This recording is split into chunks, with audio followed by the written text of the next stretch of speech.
Yes, good morning students. Today we are going to studies and discussion roundabout. Today we learn the grammar section. The first we learn active to passive voice. Change the voice. Now first you learn how to active to passive voice change. तर मुलांनो इकडे लक्ष द्या.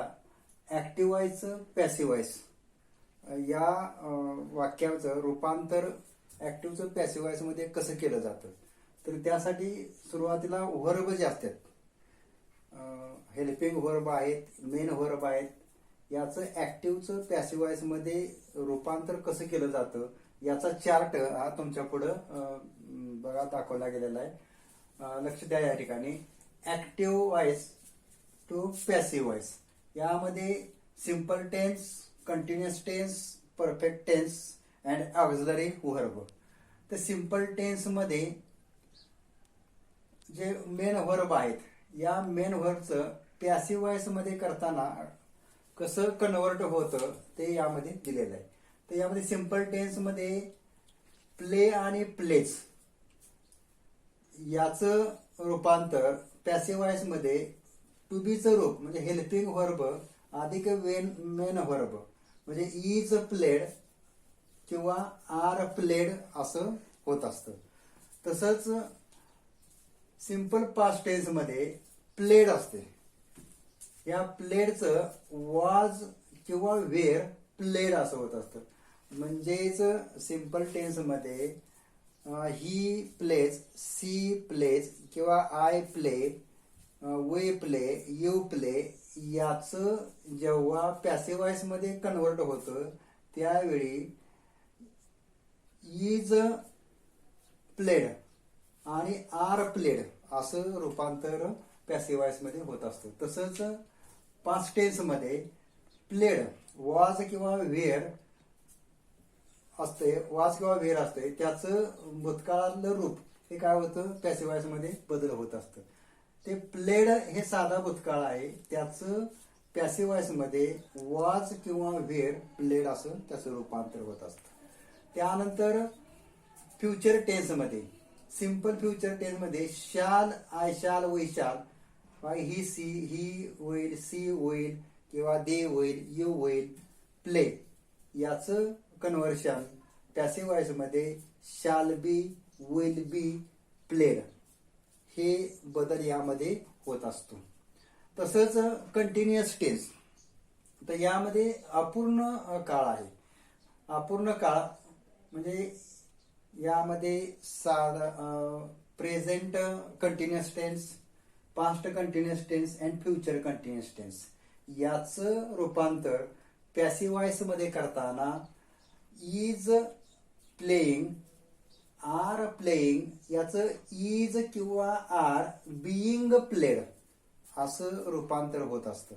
तसेच past continuous tense मध्ये was playing, were प्लेइंगचं was being played किंवा were being played हे वाक्यामधील जे कर्म असतं त्या कर्मानुसार वॉज किंवा वेअर येत असतं किंवा इज किंवा आर हे वाक्यातील कर्माच्या वचनानुसार यामध्ये बदल होत असतो.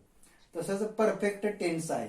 परफेक्ट टेन्स म्हणजे पूर्ण काळ, पूर्ण वर्तमान काळ, पूर्ण भूतकाळ, पूर्ण भविष्यकाळ या परफेक्ट टेन्सचं ऍक्टिव्हचं पॅसिव्ह व्हॉइस मध्ये रूपांतर होताना हॅव प्लेड किंवा हॅज प्लेड हे टू हॅवची रूप आहे. ते हॅज प्लेडचं हॅव बीन प्लेड असं होतं. Has played, has been played असं रूपांतर ऍक्टिव्हचं पॅसिव्ह व्हॉइस मध्ये होतं. तसेच पूर्ण भूतकाळामध्ये हॅड प्लेड असतं. हॅड प्लेड म्हणजे टू हॅवचं रूप आणि पास्ट पार्टिसिपल प्लेड याचं हॅड बीन प्लेड असं होत असते. त्यानंतर पूर्ण भविष्यकाळ future perfect tense shall have, will have played.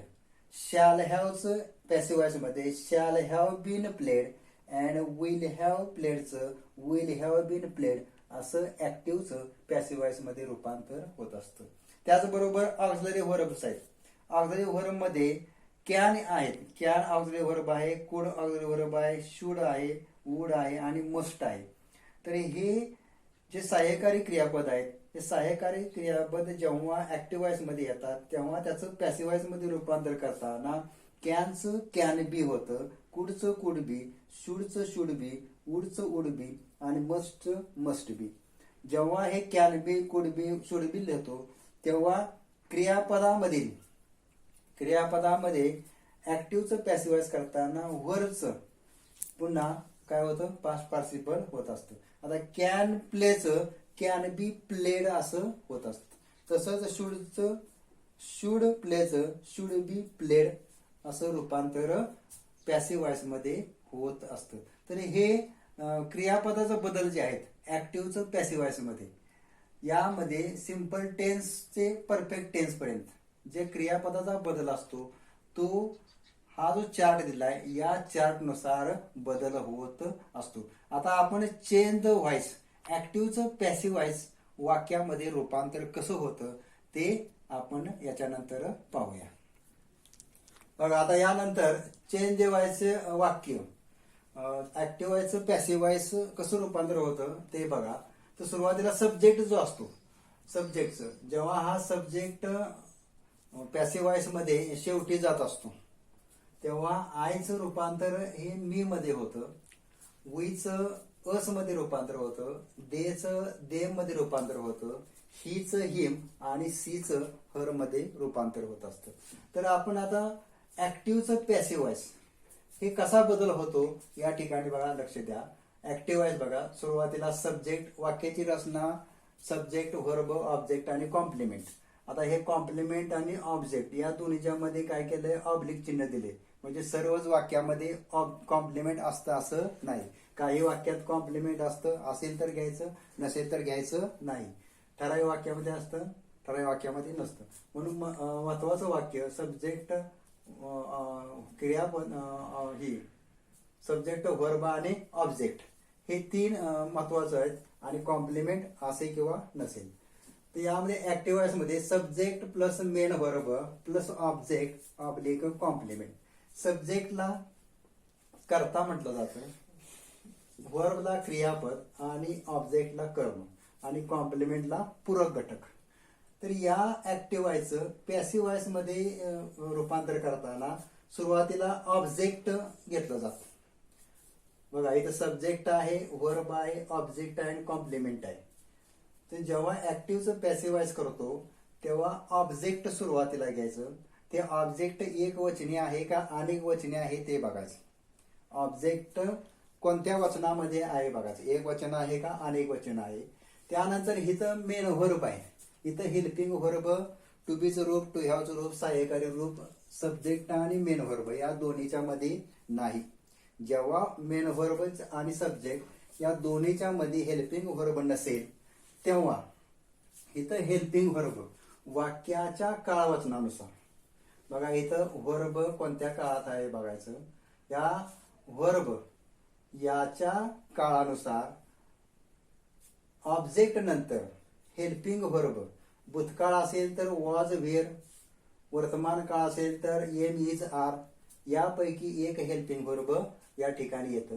त्यानंतर मेन व्हर्ब, पाठीमागचा पाठीमाग आपण तक्ता बघितला क्रियापदाचा कसा बदल होतो तो त्या बदलानुसार इथं क्रियापद पास्ट पार्टिसिपल मध्ये तिसऱ्या रूपामध्ये लिहायचं.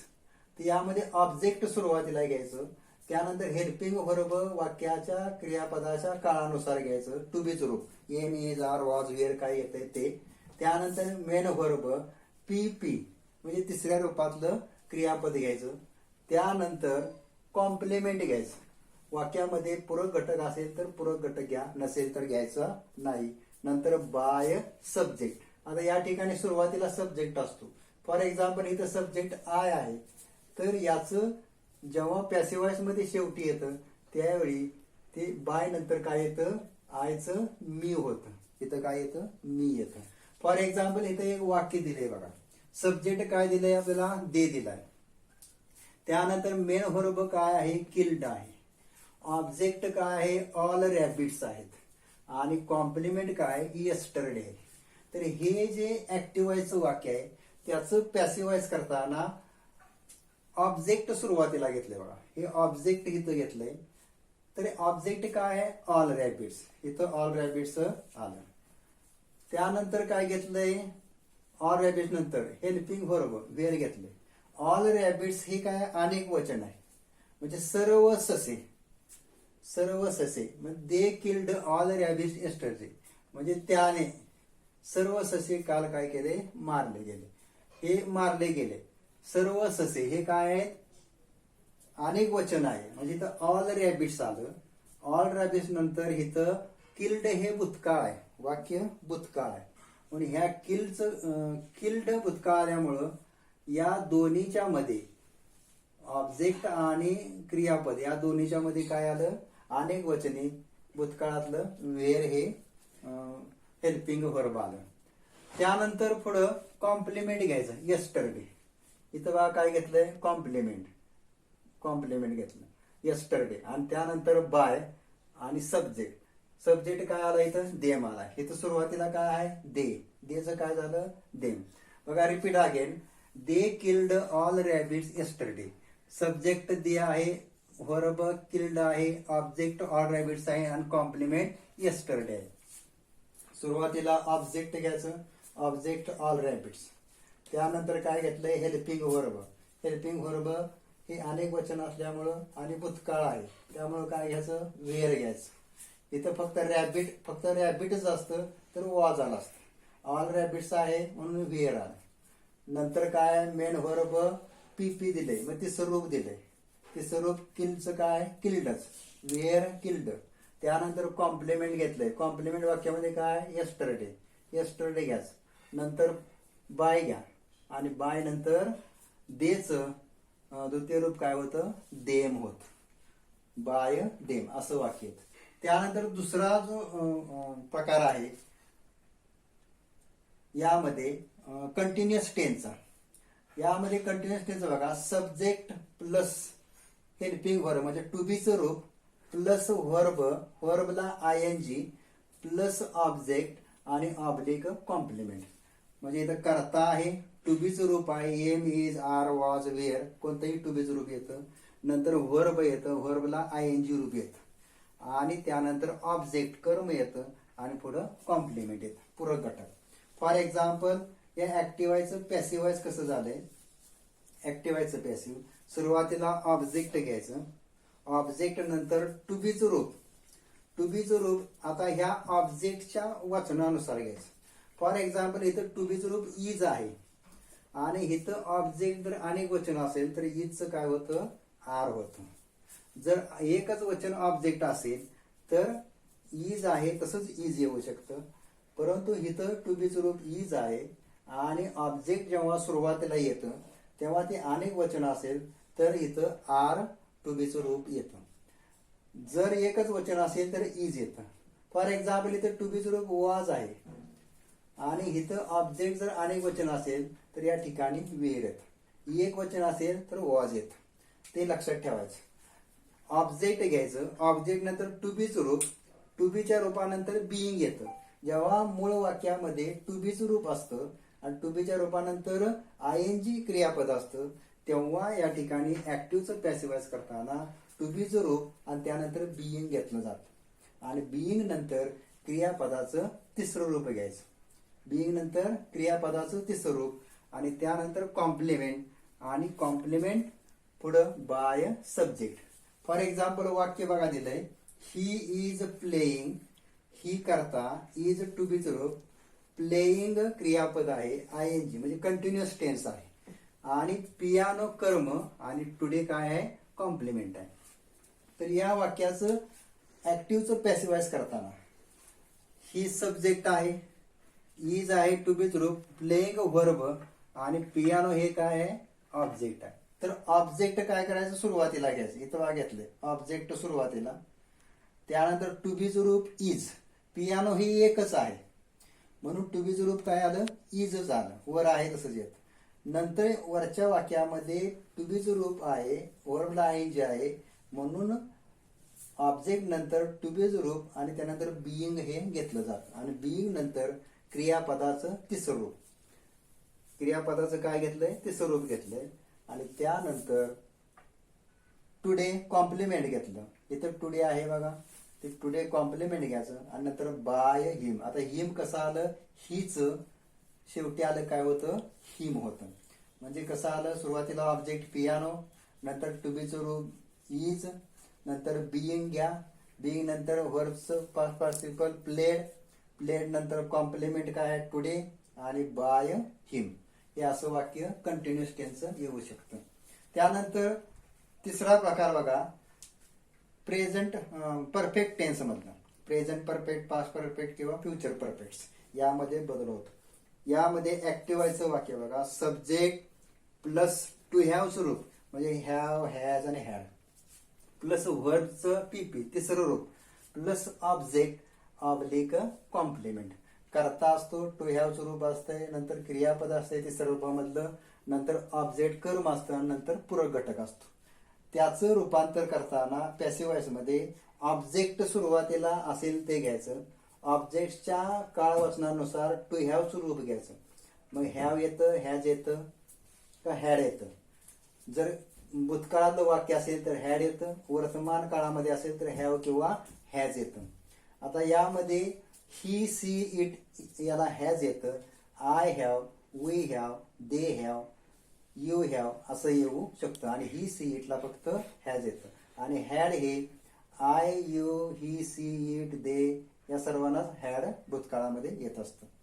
तर सुरुवातीला ऑब्जेक्ट घ्या, आहे तेच. त्यानंतर टू हॅव रूप काय येते ते बघायचं, हॅव, हॅज. त्यानंतर बीन लिहायचं, पूर्ण काळ आहे म्हणून बीन घ्या. बीन नंतर वरचं तिसरं रूप, वर दिलेलंच असते तिसरं रूप आहे तेच घ्यायचं. नंतर प्लस कॉम्प्लिमेंट वाक्यात असेल तर घ्या, नंतर प्लस बाय सब्जेक्ट. मग व्यक्तीचं नाव असेल तर आहे तसंच घ्यायचं, प्रोनाउन्स असतील तर प्रोनाउन्स बदलून द्यायचं. इथं वाक्य एक दिलंय बघा, सब्जेक्ट सी, सब्जेक्ट सी आहे, टू हॅव स्वरूप हॅज आहे, वर्ब ते स्वरूप लाईक आहे आणि ऑब्जेक्ट जंक फूड आहे आणि कॉम्प्लिमेंट काय दिलंय, पिझ्झा दिलंय. तर या वाक्याचं ऍक्टिव्हचं पॅसिव्हाइज करताना ऑब्जेक्ट सुरुवातीला घ्यायचं. ऑब्जेक्ट काय आहे बघा, ऑब्जेक्ट जंक फूड. त्यानंतर हॅज, जंक फूड काय एकच आहे म्हणजे हॅज घ्यायचं. नंतर बीन घ्या, पूर्ण काळात वाक्य असलं की बीन येतं. बीन नंतर क्रियापदाचं तिसरं रूप लाईक, नंतर कॉम्प्लिमेंट पिझ्झा आणि बाय सब्जेक्ट.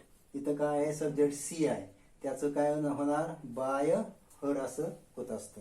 त्याचबरोबर यानंतर सहाय्यकारी क्रियापदाचं वाक्य असतं. तर सहाय्यकारी क्रियापद फॉर एक्झाम्पल बघा, सहाय्यकारी क्रियापद. त्यानंतर नेक्स्ट बघा ऑक्झिलरी वर्ब. ऑक्झिलरी, आता सहाय्यकारी क्रियापद जर वाक्यामध्ये आलं तरी सहाय्यकारी क्रियापदाचं वाक्य आल्यानंतर त्याचं ऍक्टिव्हचं पॅसिव्ह वॉइस मध्ये कसं रूपांतर होतं. तर यामध्ये पाठीमागं आपण बघितलेलंच आहे की कॅन आलं तर कॅन बी आणि क्रियापदाचं तिसरं रूप, किंवा शुड आलं तर शुड बी आणि त्याचं क्रियापदाचं तिसरं रूप. तशा प्रकारचं जर वाक्य जर आलं तर त्या वाक्याचं ऍक्टिव्हचं पॅसिव्ह वॉइस कसं केलं जातं. तर यामध्ये हे ऍक्टिव्ह आणि हे पॅसिव्ह वाक्य. इथं वाक्य दिले बघा, ही मे बाय स्कूटर नेक्स्ट वीक. आता ही मे हे काय आहे, सहाय्यकारी आहे. त्यानंतर बाय हे मेन क्रियापद आहे, स्कूटर हे ऑब्जेक्ट आहे आणि नेक्स्ट वीक हे कॉम्प्लिमेंट आहे. तर या वाक्याचं ऍक्टिव्हचं पॅसिव्हाइज करताना स्कूटर जे आहे ऑब्जेक्ट हे सुरुवातीला घ्यायचं, ऑब्जेक्ट सुरुवातीला घ्या स्कूटर. त्यानंतर सहाय्यकारी क्रियापद जे असते ना ते आहे तसंच घ्यायचं, मे आहे तसंच घ्यायचं आणि त्याच्यानंतर बी हे लावलं जातं. पाठीमागे दिलं बघा, कॅनचं can be, मेचं may be, मस्टचं must be, तसंच मेचं मे बी आणि मे बी घेऊन नंतर क्रियापदाचं तिसरं रूप घ्यायचं, बायचं बॉट आणि त्यानंतर नेक्स्ट वीक हे कॉम्प्लिमेंट घ्यायचं. कॉम्प्लिमेंट वाक्यात असेल तर घ्या, नसेल तर घ्यायचं नाही, नेक्स्ट वीक. आणि त्यानंतर बाय हीच, इथं काय होतं बाय हिम असं होत असतं. बघा पुन्हा, करता ही आहे, मे सहाय्यकारी आहे, बाय हे क्रियापद आहे, स्कूटर कर्म आहे ऑब्जेक्ट आणि नेक्स्ट वीक हे कॉम्प्लिमेंट पूरक घटक आहे. त्याचं ऍक्टिव्हचं पॅसिव्हाइज करताना स्कूटर ऑब्जेक्ट सुरुवातीला घ्या, त्यानंतर सहाय्यकारी क्रियापद आहे मे आहे तसंच घ्यायचं आणि त्याच्यानंतर बी हे घेतलं जातं आणि बी नंतर क्रियापद मेन आहे त्याचं तिसरं रूप बायचं बॉड घ्यायचं. त्यानंतर कर्म नेक्स्ट वीक आणि नेक्स्ट वीक नंतर बाय करता सुरुवातीचा ही आहे त्याचं शेवटी गेलं की हिचं काय होतं हिम असं होतं. अशा पद्धतीनं ऍक्टिव्हचं पॅसिव्ह व्हॉइस म्हणजे simple tense, continuous tense, perfect tense आणि सहाय्यकारी अशी जेव्हा अशा प्रकारची वाक्य येतात तेव्हा ऍक्टिव्हचं पॅसिव्ह व्हॉइस करताना हे दिलेला तुम्हाला जो चार्ट आहे त्या चार्टनुसार तुम्ही काय करा वाक्य सोडवा. याच्यानंतर पुढची जी वाक्य आहेत ते तुम्हाला सोडवायला दिली जातील.